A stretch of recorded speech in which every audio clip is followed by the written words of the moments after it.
Hello, here's David Hasselhoff. I'm here with RTL, all of my friends, to come on tour to promote my new record, and I'm still looking for freedom.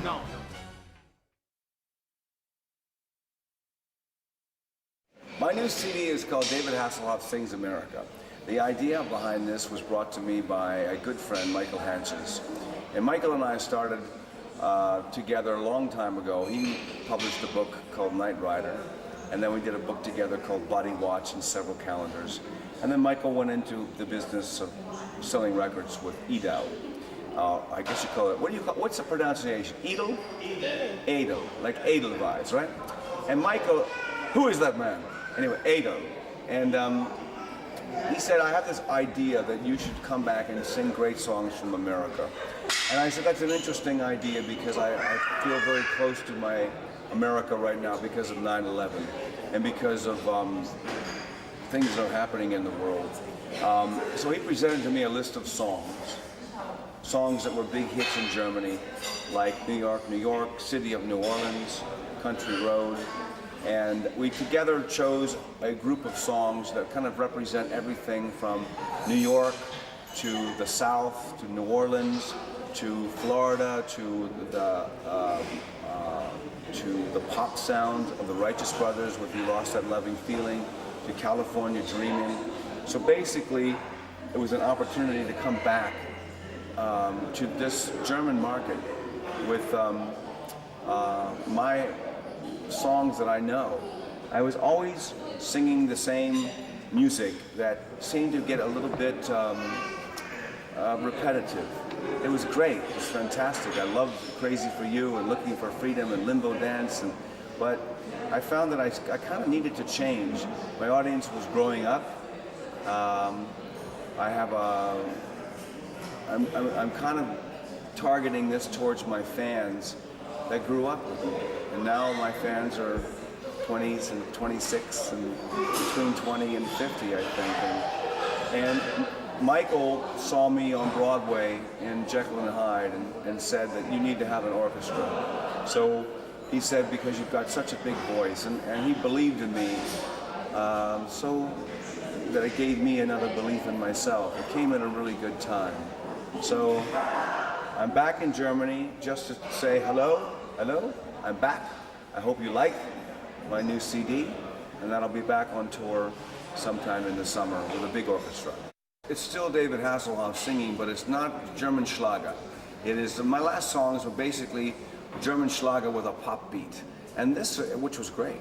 But this is more of country road. It's really American music, that classic American music done with a big orchestra. And it's significantly different than my other albums, and so far, people seem to like it. Thank you.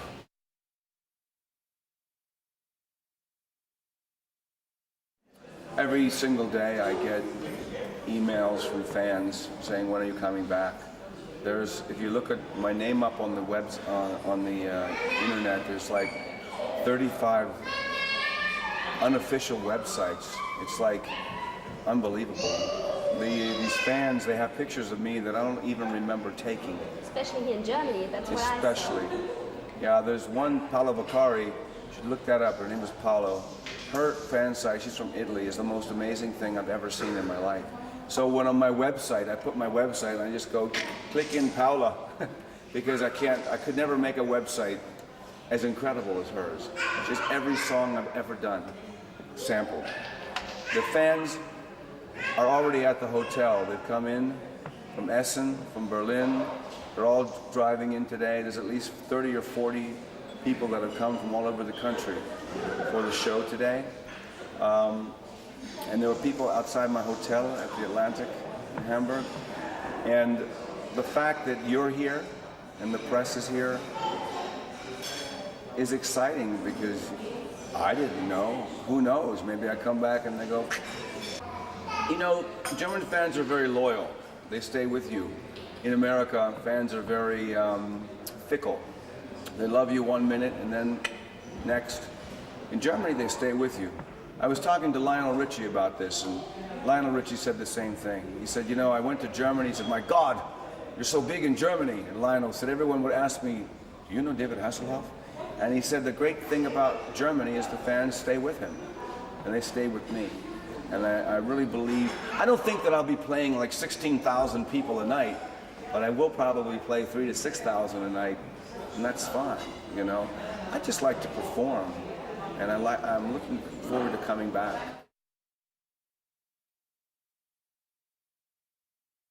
Knight Rider is a legend in America. It's a legend all over the world.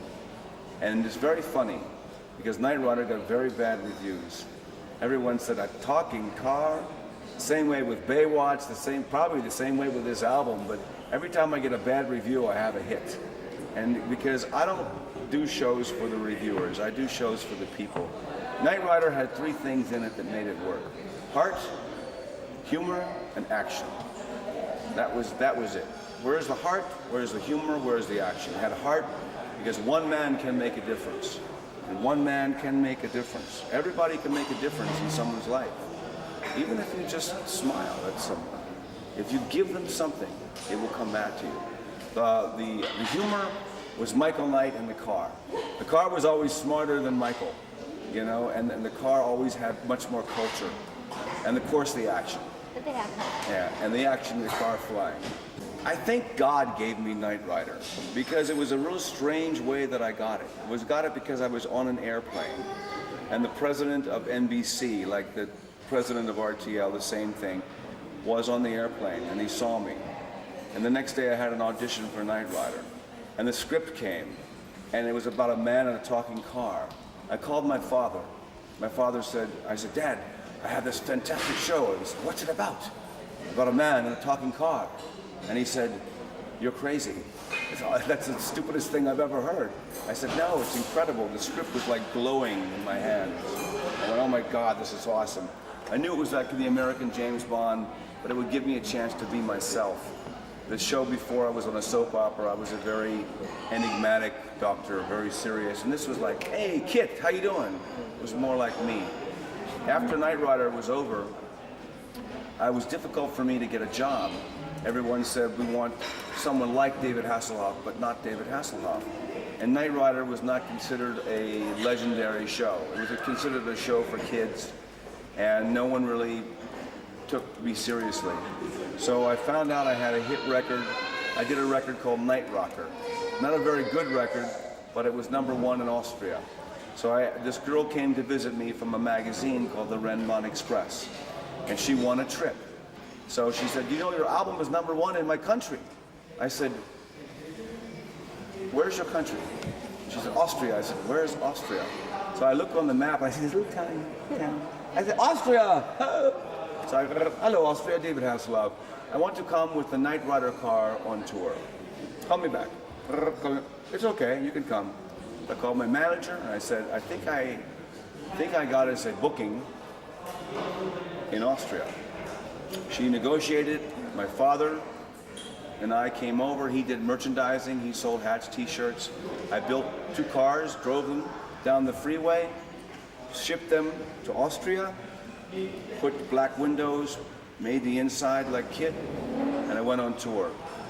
Then I got the recognition from Jack White, who said, I think we should try this one song, Looking for Freedom. I did. And then I went on, and because of Thomas Gottschalk and RTL and Vettendas, RTL running Knight Rider, Vettendas, and Thomas taking a chance with me, next day I sold 17,000 records after Vettendas. And that was the beginning of 20 million records. And from that moment on, I went on tour to 100 cities. I sang on the Berlin Wall in 1989. To 1 million people, and there were fans on the Berlin Wall singing, I've been looking for freedom. And it was like this surreal, incredible, wonderful moment of freedom. And then Baywatch came, my family came, and it was difficult to get back to Germany as often, and the music changed. My last album that I did not do that well because the music had all turned to rap. and I needed a direction. I didn't know what that direction was. I have the direction now. I'm excited to come back, and this is a beginning, and I appreciate it more. I appreciate everything. I mean, before it was like another autobahn, another city, you know. Now it's like, the autobahn. So you have time to The listen city. now. Yeah, Fans, I'm smelling the air. I'm looking at the fans. You know, and the fans have stayed with me.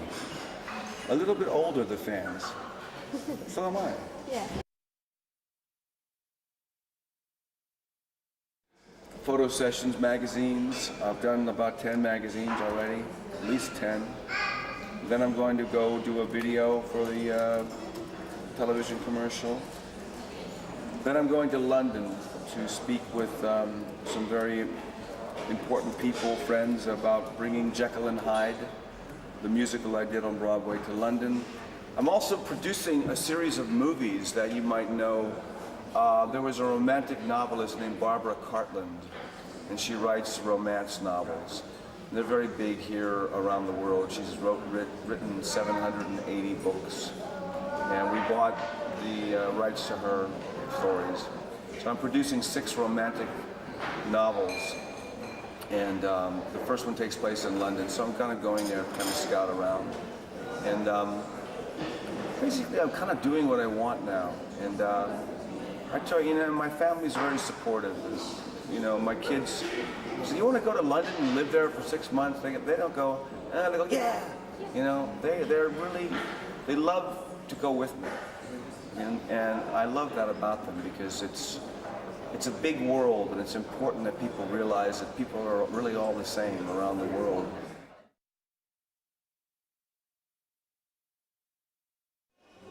Sometimes it can get very tiring, especially if you have a family. Sometimes the fans want one picture. They don't want one picture, they want 10 pictures, you know. When I'm with my family, I'm a little bit different. I say, "Come on, guys." Even my kids say, "Dad," they want me to sign every autograph. I can't, you know. Some people look at it differently. They think that, hey, I'm just an actor. I don't owe my fans anything. But that's their right to be that way, and, you know, and you should respect that. You know, if someone comes over when you're eating and they want you to stop eating, sometimes you go, "What? I would never do that." You just found the middle.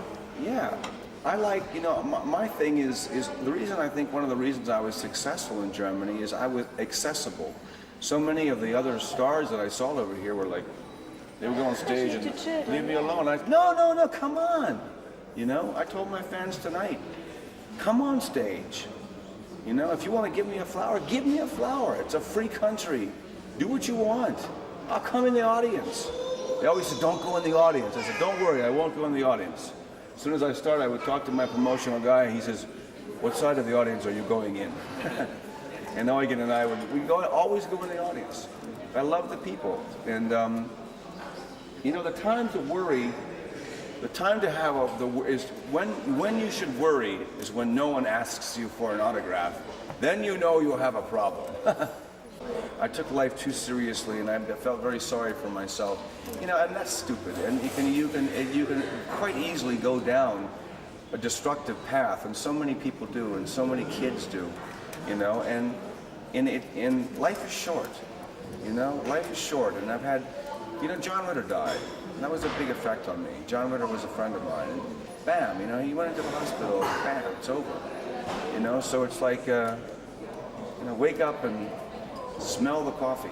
You know, it's a beautiful world, and it's what you make of it. And my fans helped me during a time when I helped them, because I always said, believe in yourself, keep a positive attitude, and never give up. And they would write me saying, "We believe in you," you know, and it was a very emotional time. I went, "Oh my God, this is incredible. I'm getting support from all over the world," and it was really wonderful. And it just showed, because sometimes you try to save the world, but you forget to save yourself. You know, it's important to take care of yourself first. Then you can spread the happiness, you know.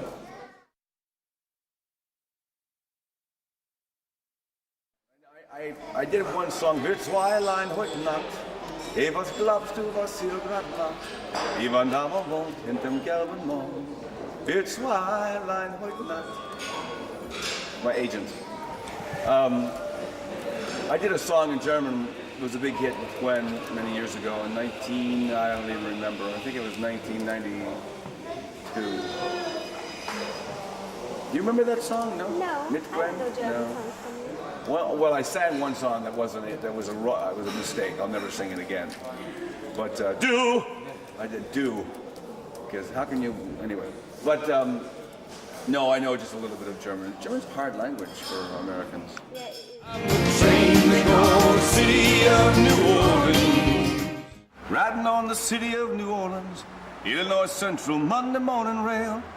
That is a classic song, City of New Orleans. I think originally recorded by Woody Guthrie. It really is the epitome of the American song. It's about the old steam engines and how they crossed America back in the 1900s, and and how so many children grew up working on the railroads, and takes you through the Blue Bayou. Actually, Blue Bayou is a song I'm also recording that is originally done by Roy Orbison, and the first time I heard the song, I thought, how can I possibly re-record this song? Because Roy Orbison did such a great job, and then Linda Ronstadt covered it. But it is a song about laying back on the Blue Bayou of New Orleans and just kind of hanging out, and it's the epitome of relaxation. Like a rhinestone cowboy.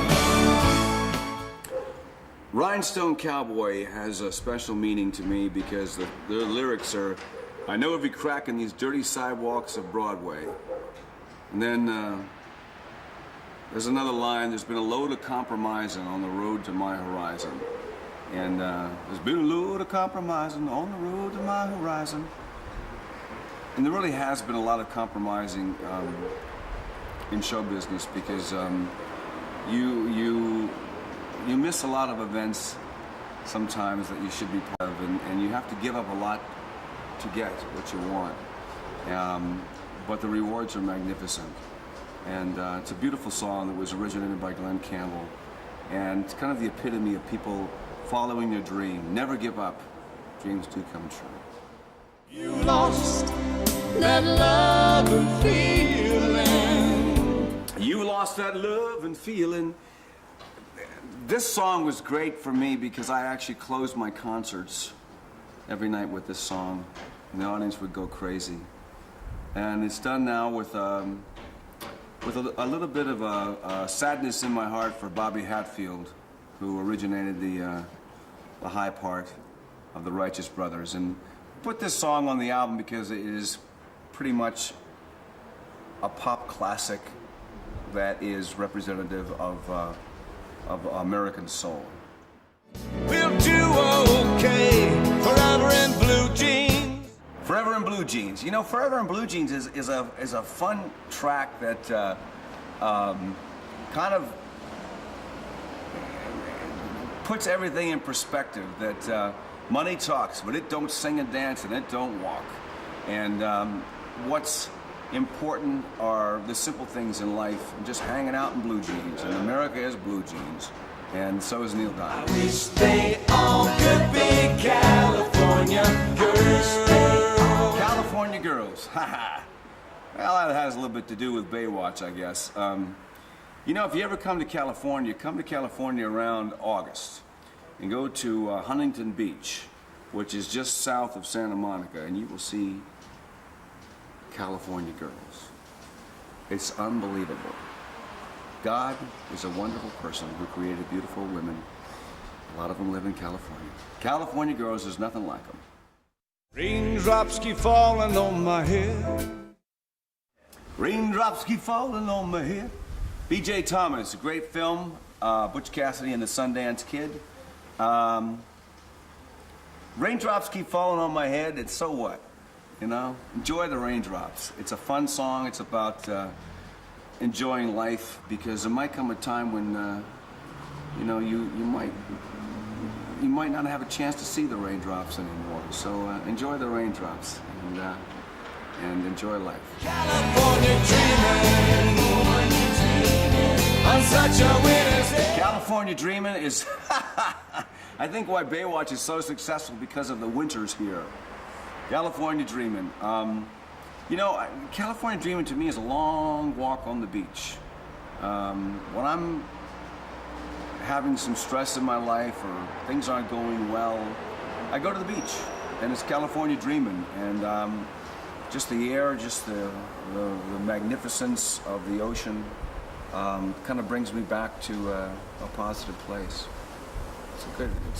It's also a great song by the Mamas and the Papas, who were classic entertainers from America. One of these days, these boots are gonna walk all over you. These boots are made for walking. These boots are made for walking was made famous by Nancy Sinatra. We decided to do it as a duet because it's kind of fun and kind of cute because of the relationships you have with women or your wife or your girlfriend. And it's a classic country pop song that I think you'll enjoy our version. This is where I long to be, La Isla Bonita. La Isla Bonita. When this first came, I said, now how are we going to do La Isla Bonita? But you know, we decided that this is kind of representative of all the Latins who live in Los Angeles, especially in Miami. Now, if you get a chance, you got to go down to South Beach in Miami. La Isla Bonita is nothing like it in the world. Just be prepared. Better be in shape because you have a lot of competition down there. Roads, take me home. Country road, take me home. Heard that was a big hit over here. Made famous by John Denver. Country roads, to me, I get a vision. A long country road in West Virginia. And sometimes a sad vision of a car coming from the military to tell their parents that they lost their son. That's the vision that I get from country roads. A very heartwarming, double-edged sword about going home to country roads. Sometimes you just gotta go home and go back to your roots and start over. Love me tender, love me sweet. Love Me Tender. Now this is a song that I said, I don't know if I can do this song because of Elvis, but you know, I imagined Elvis, the way that he sang the song, and I imagined that I was holding my daughter when she was born when I sang the song. And you can't go wrong when you listen to that song and you think about your kids. Love Me Tender was sung for my children. Amazing grace. Amazing Grace, I actually sang the song and it gave me another belief in myself. And I actually got very emotional when I sang the song and I said, God, this song is incredibly powerful. And I went back and researched where the song came from. The song was written by a man who was a slaver who brought slaves from Africa to London. And during a big storm, he said, God, have mercy on me and my crew. The storm cleared, his crew was saved. And he had a vision from God. He went back and became a preacher, wrote the song, and it became an anthem for the slaves, and then was one of the premier people who abolished slavery in London, where it started in England. It was abolished way before America. And Amazing Grace has lived on through almost 2 centuries now, and it's become this very spiritual song that is sung in churches all over the world, even here in Germany.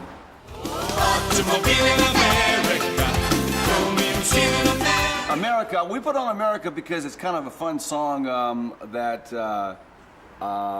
was from a show called West Side Story about everybody from Puerto Rico coming to America. And it's kind of just an up-tempo, fun song that represents the immigration of different nationalities coming to America. More than words can say. More Than Words Can Say is a very special song that was on my last album. We're remixing it and redoing it as a special tribute to Glenn Morrow, who was the leader of my band, who passed away.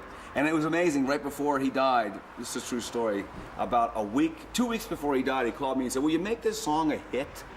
I need some royalties and send them to my family after I die. And so we're still trying to do that for Glenn. And it's a great, great song.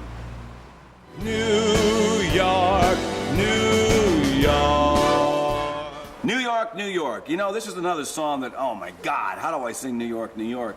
But Michael Hanches from Edel gave me an 82-piece orchestra to back me up. And as soon as I heard that orchestra, as soon as I started singing that song, and I thought about how happy I was in New York and how happy I was when I did Jekyll and Hyde on Broadway, when they had a 3-story poster of me.